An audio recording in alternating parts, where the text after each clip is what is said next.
Tony Tonkin here from Wise, Witty and Weird. Glad you could be with me today to talk about something, and I guess I'm not going to spend heaps of time discussing Donald Trump today, but I do want to say how nice it is to know that the United States is back to something that resembles a sense of normality.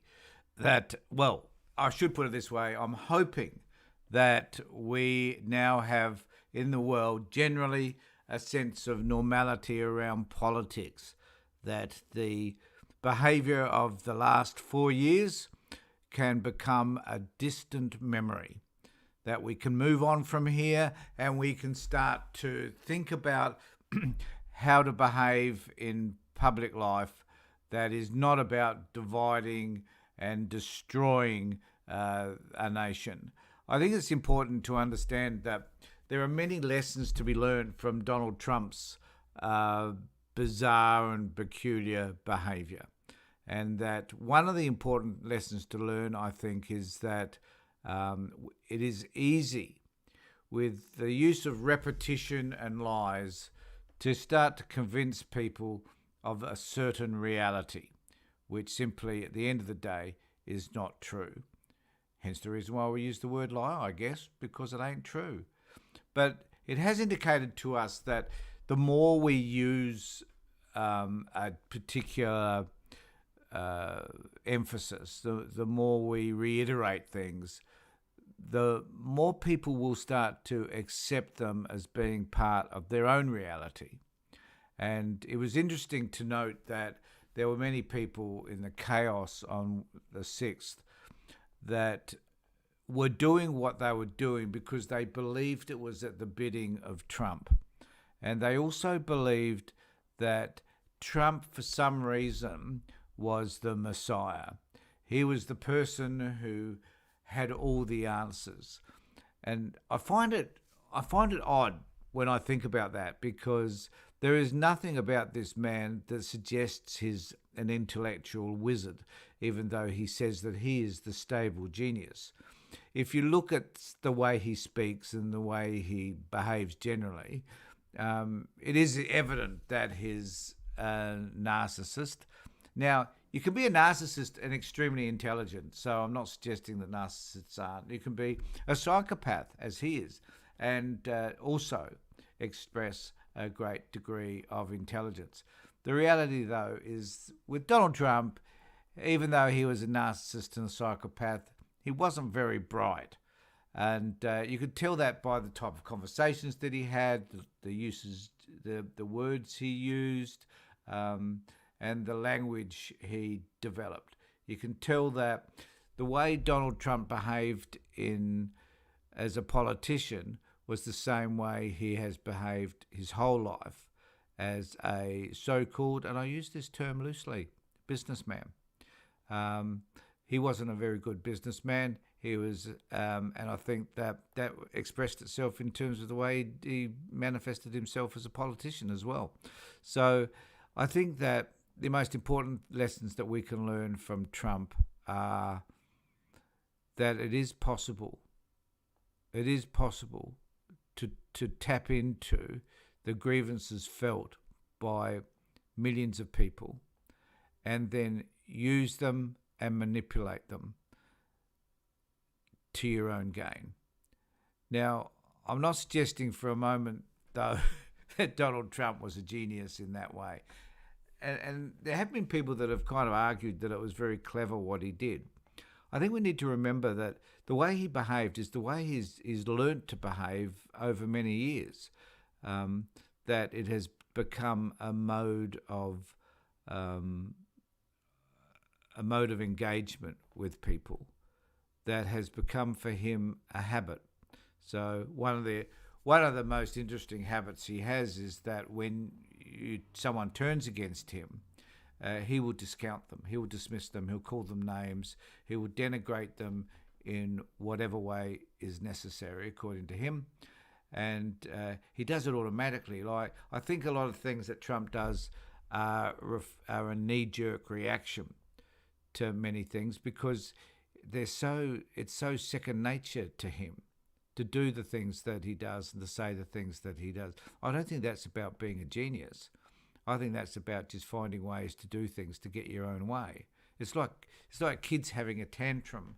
If the tantrum works and the child gets what they want from a certain tantrum, they'll continue having that tantrum because they believe it will always get them what they want.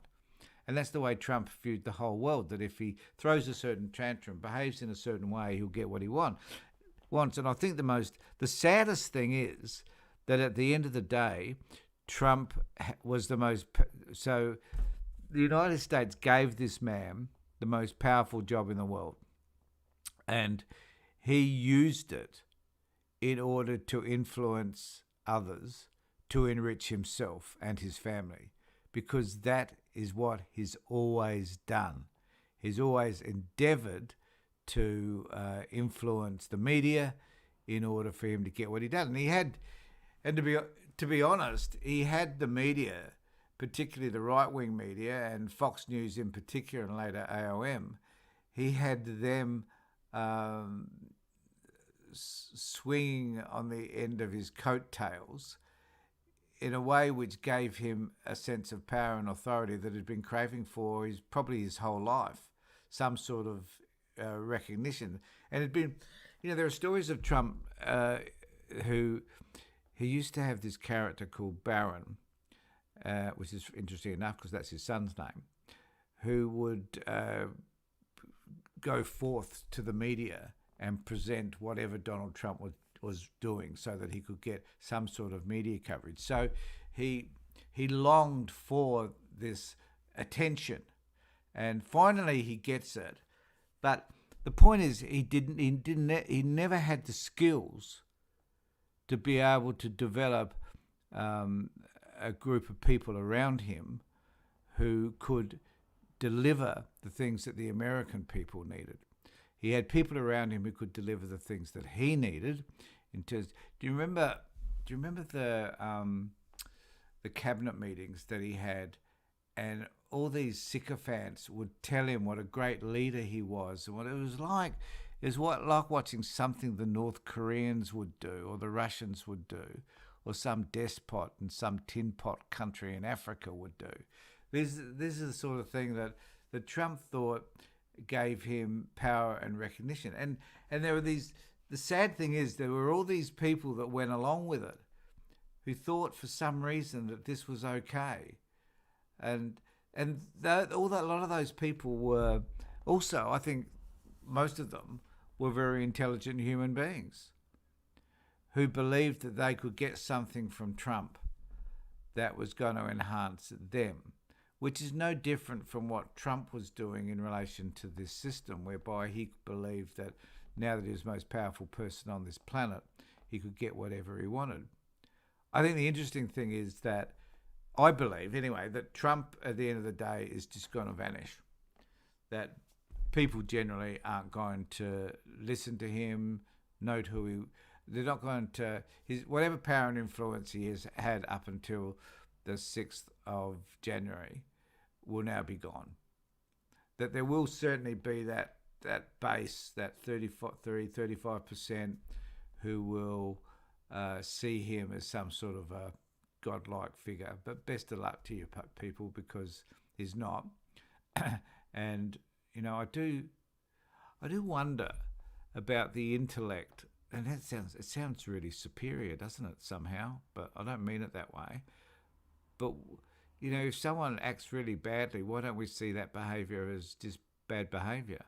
Why don't we call it out? Because for some reason we accept it as being okay.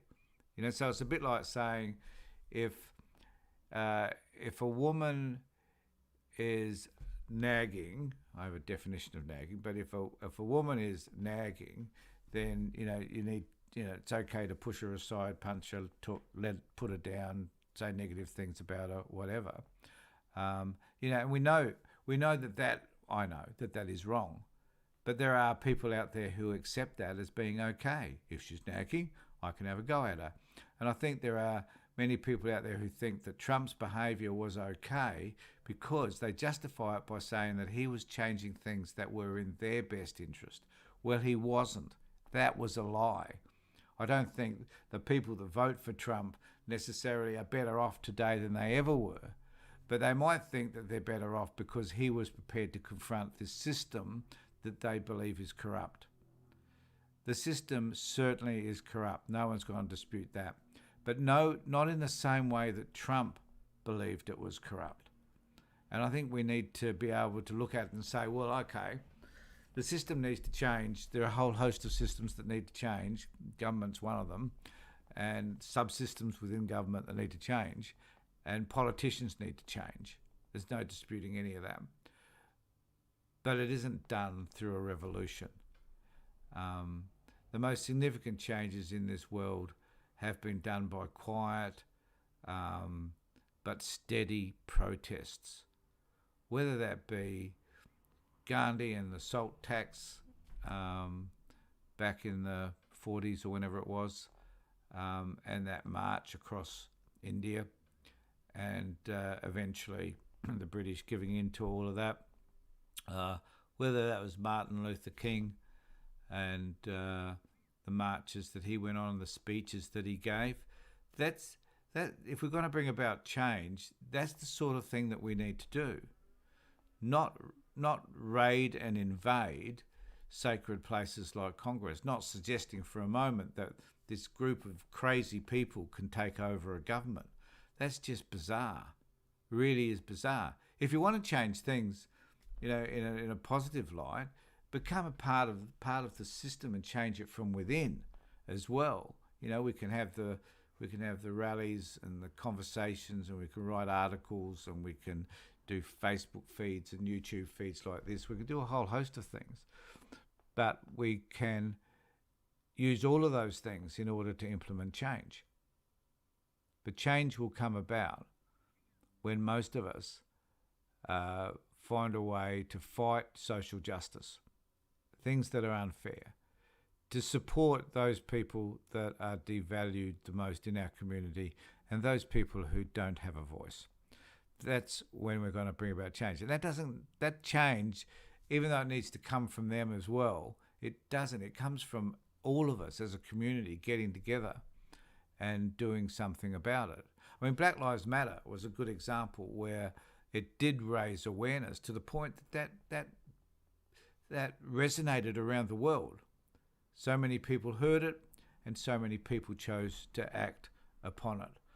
And I think that and it raised an awareness, and climate change is another thing that will eventually create awareness, providing we all get together and do our bit and advocate for the changes that are going to mean that our planet is not warming, that we do have appropriate air that we can breathe, that our waterways aren't polluted, that our forests are not destroyed, that our country doesn't become desolate. So there are many ways of which we can fight for the things that we need.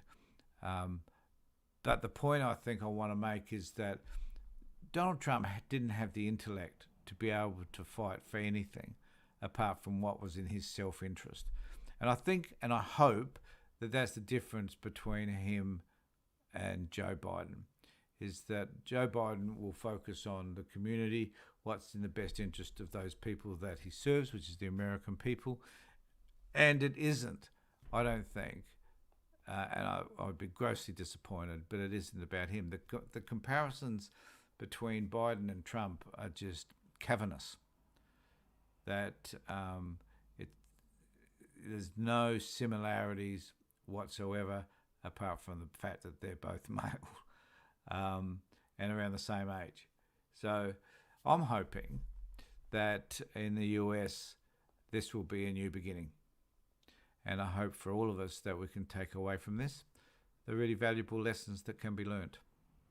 So thanks everybody for being with me, and I look forward to catching up with you next time when I speak on Wise, Witty and Weird.